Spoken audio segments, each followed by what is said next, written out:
Good afternoon, ladies and gentlemen. Victor, Andrew, everybody, it's been a huge privilege and honor to be part of this startup, which I enjoy very much, and I've got a massive amount of time here to talk to you. I tend to be an optimist, and when you finish hearing me talking about prospects for growth, you're going to think I'm speaking rubbish about being an optimist. This is a pretty tough picture right now. It's not pretty. And I think the short and medium outlook looks pretty tough. The advanced countries are out of money, out of growth, out of balance, and out of trust. And that's probably the principal challenge that we face in the global economy as well. This looks to me like a perfect storm with the following components: a massive failure in the area of counter-cyclicality in both private and public sectors with varying weights across countries, with some notable exceptions. Very substantial demographic headwinds, pushing against fiscal rebalancing and growth, with embedded intergenerational fairness and equity issues.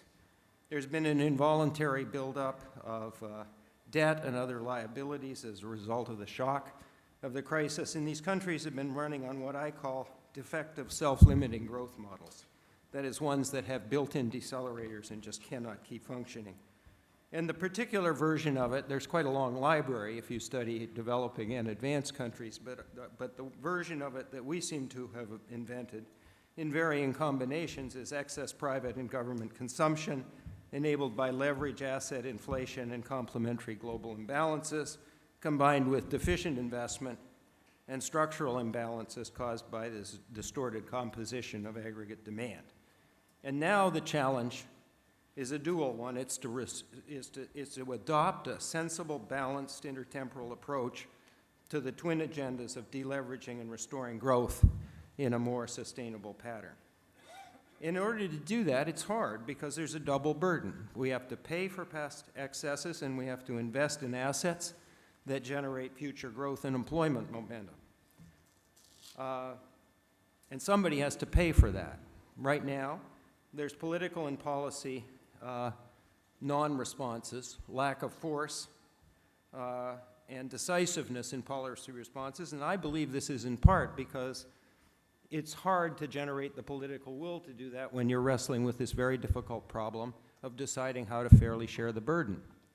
And since we are not making progress on that front, the burden at the moment is being disproportionately shared, or disproportionately landing on the unemployed with special emphasis on the young.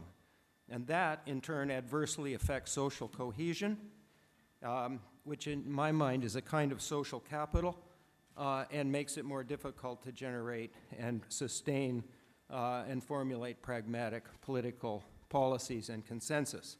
So somehow, we're going to have to break through this because the whole global economy, and not just these countries, depends on it.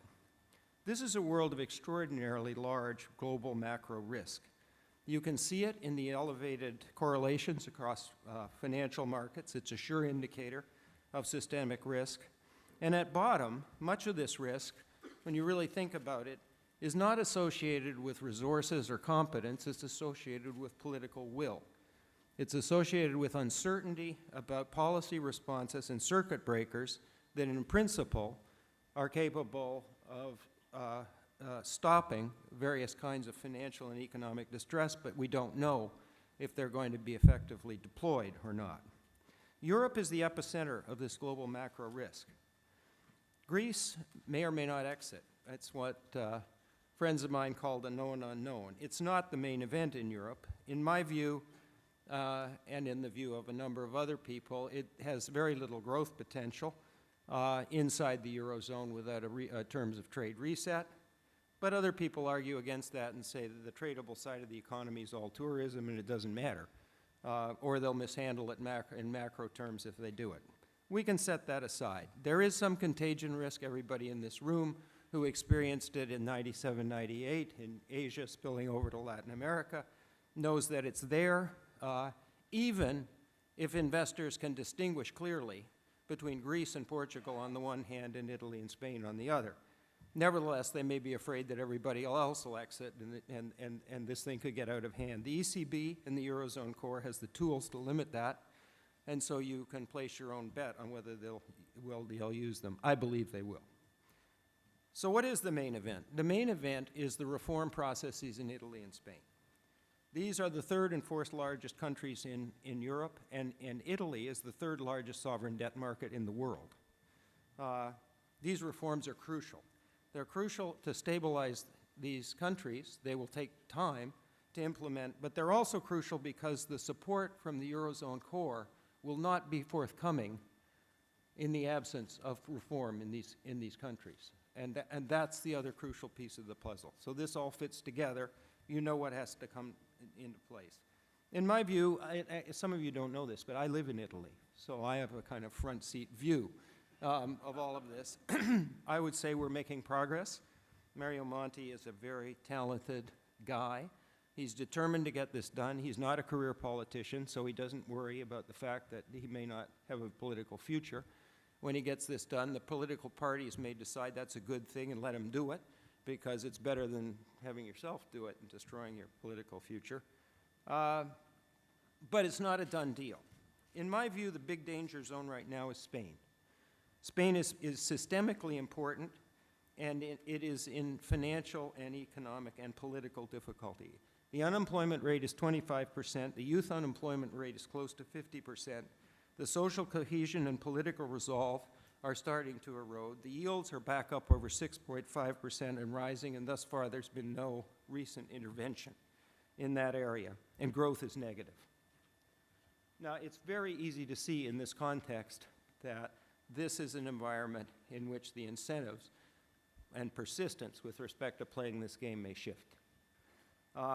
This is, in fact, what I call a two-scenario world, or in another context, what Mohamed El-Erian and I have characterized as a situation that has multiple equilibrium structures. That is, these are configurations in which expectation shifts, when they occur, cause self-fulfilling responses in terms of incentives and market and political outcomes. So you can actually get two stable different outcomes, and they're pretty easy to see what they are in the European context. One of them is we slowly climb out of this hole we're in, and the other one is we give up on the game, and they're both equilibrium.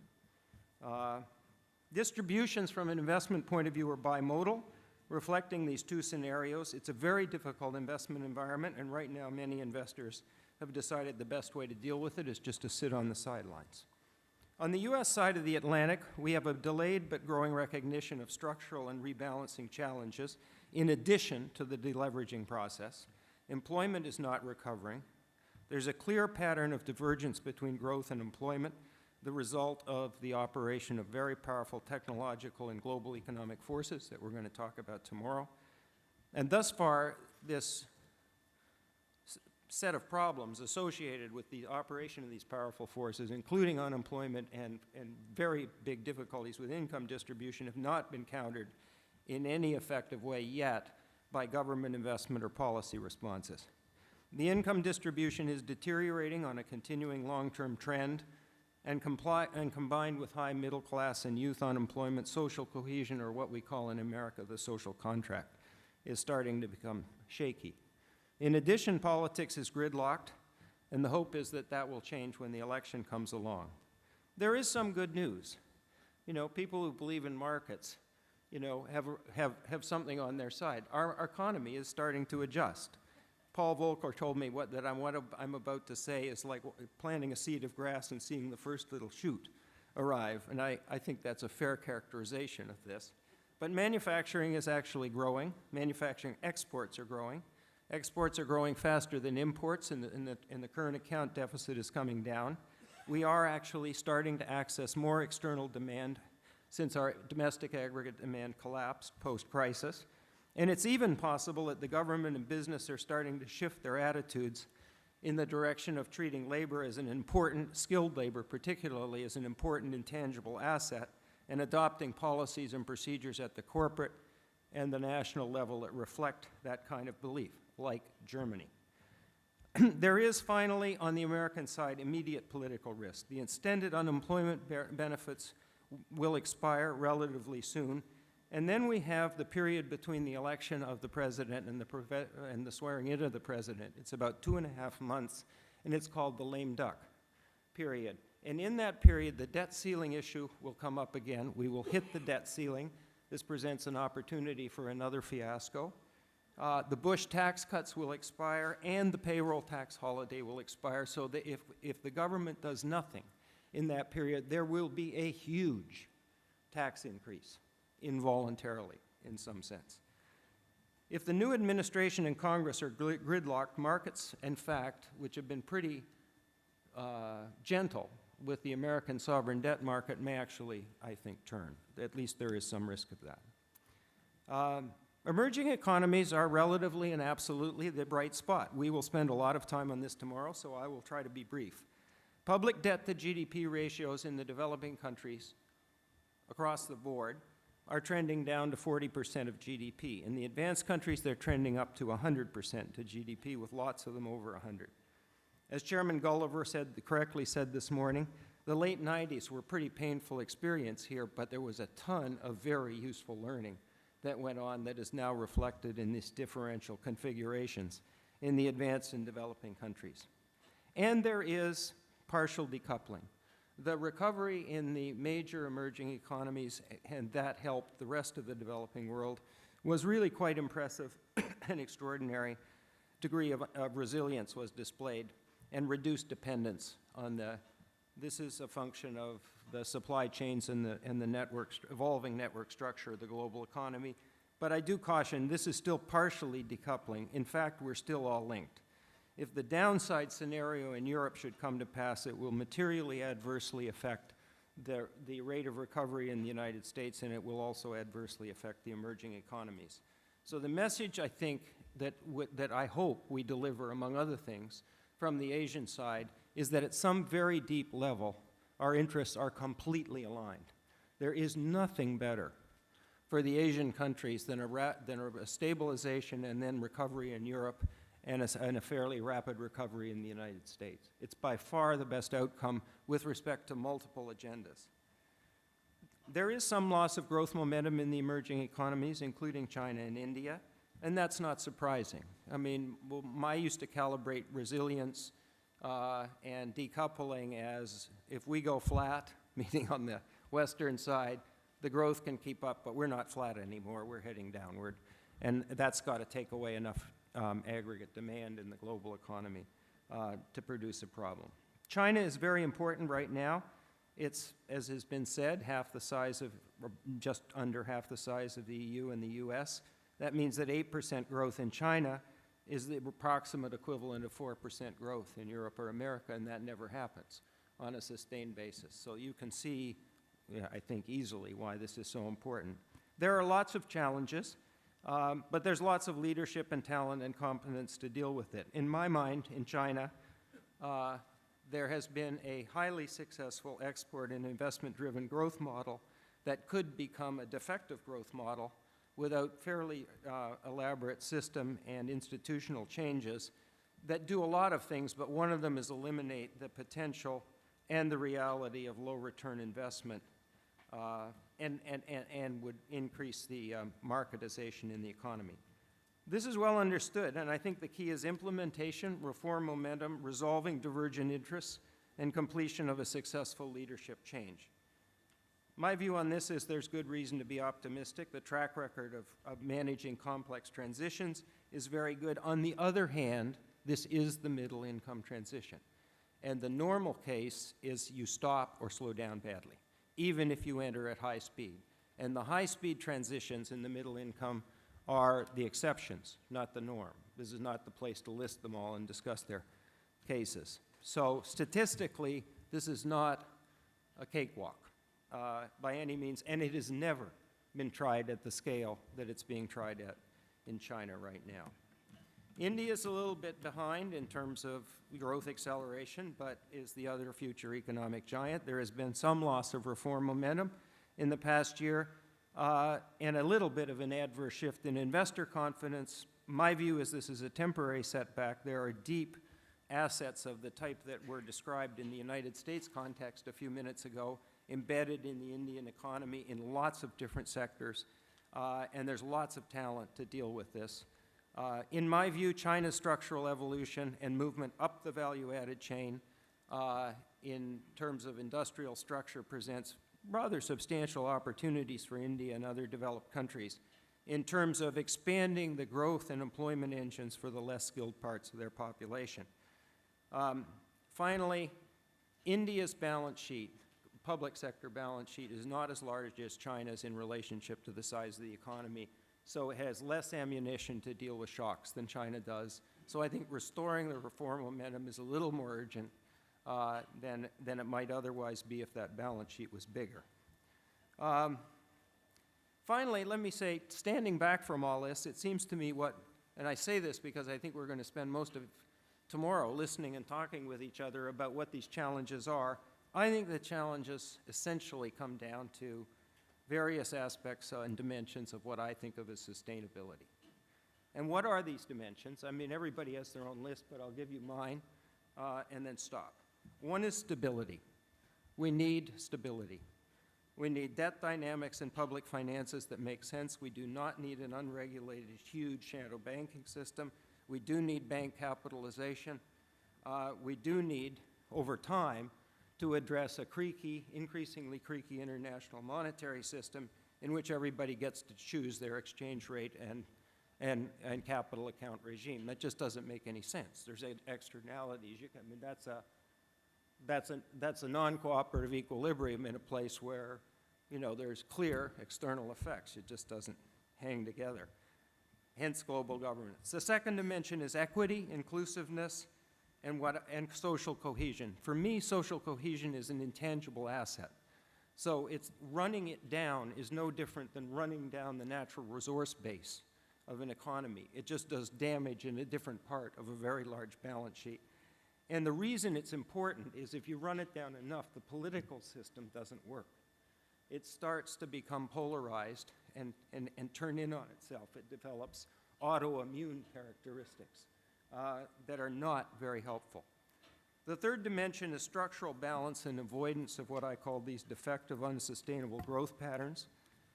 The fourth is global coordination and cooperation. I just mentioned one dimension, but trade, which came up here clearly, is another. There's lots of areas in which the non-cooperative equilibrium is suboptimal, meaning an inferior outcome for everybody. And right now, it's not a good time to build global institutions, except when we're in a crisis, and the responses seem to be pretty good. But we got to get on with it at some point, and Asia has to play a very important role in this because of its growing size and the fact that it's just plain healthier than the rest. The final and probably the most important is what I call long-term scalability. And this is what most people think of when they think of the question of sustainability. I believe convergence will continue, albeit in a bumpy fashion by virtue of the rapid growth of the developing countries. Far from being a zero-sum game, this is the engine that will drive a global economy from its current size to 3 times its size in the next 20 to 30 years.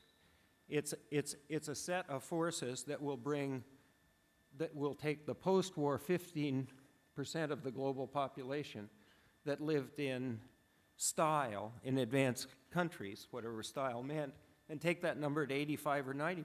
I mean, it's a complete sea change. And I think there's a growing awareness that if we try to accomplish that global transformation using the old growth model, it'll fail. The natural resource base of the planet is just not up to that. It flunks the most basic test that we use in economics when we do general equilibrium theory, which is the adding up test. You can't take what's good for one or a few, apply it to many, and not ask, does the system still work? And somebody described it in one of the materials that was distributed. The UN estimated that if all this growth actually occurs, we'll need something like 2 or 2.5 planets of approximately the natural resource base that we have rather than one. Obviously, climate change is an important aspect of this, but it has multiple dimensions, and that's why the Fund Global Institute has put sustainability under these multiple dimensions as an important, maybe not the most urgent, but an important long-run agenda. Let me finally say, if you look at the balance sheets of public sector in the advanced countries, you see 2 things. you see very high levels of public debt, and you see astronomical levels of non-debt liabilities. Now, when you look at those liabilities carefully, they have the following characteristics. They look terrifying, but they're longer term, and if you change the dials on the programs, you know, the pension parameters, you know, and stuff like that, then you can reduce those liabilities substantially. That sounds like the good news, but the bad news is you don't have to act now. And so you tend to delay it until you're in real trouble. And that's the pattern we've been doing. We could do the same thing in the natural resource area, in the sustainability area. I mean, Nick has been the leader in telling us this is urgent now, but I think what we're really saying is this is a long journey we have to take. We're going to have to invent this new growth model as we go along. And it's far better to get started on it now rather than say, well, no, we're busy. We'll kind of fix a few other things and then we'll get to it. So we're hoping that the Fund Global Institute can play a role in engaging a wide range of people, but including especially business, in that longer-term process. And with that, I will stop and say thank you for listening to me.